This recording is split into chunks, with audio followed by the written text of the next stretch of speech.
We now know about the different kinds of intermolecular forces.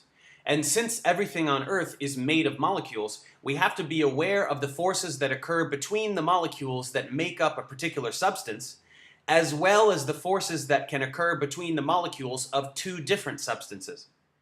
In this glass of oil and water, the oil molecules interact, the water molecules interact, and there is an interface between the water and oil where these two types of molecules are forced to interact with each other.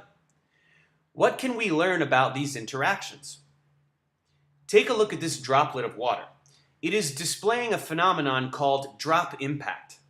Sometimes if a drop of water hits a liquid surface, it is able to bounce very briefly, and in doing so, it retains this incredible spherical shape.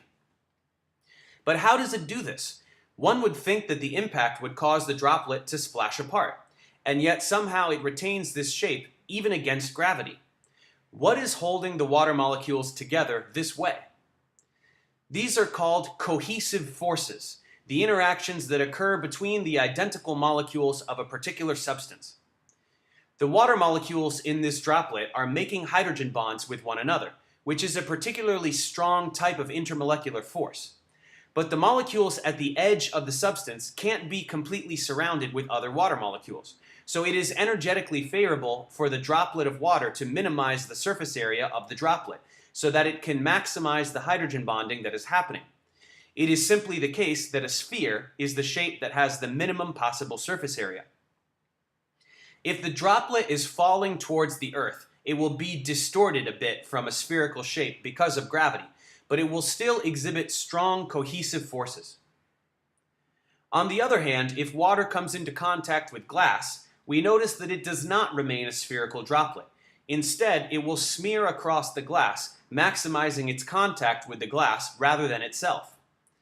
That means that now we are looking at the intermolecular forces that occur between two different substances. These are called adhesive forces.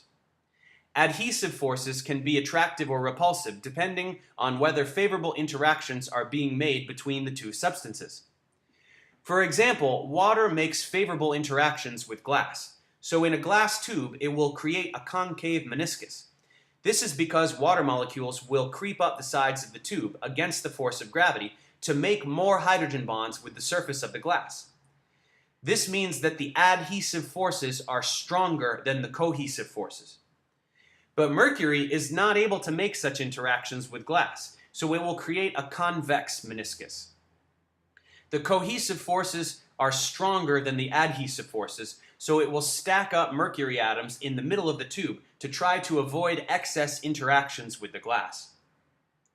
And now we know about cohesive and adhesive forces.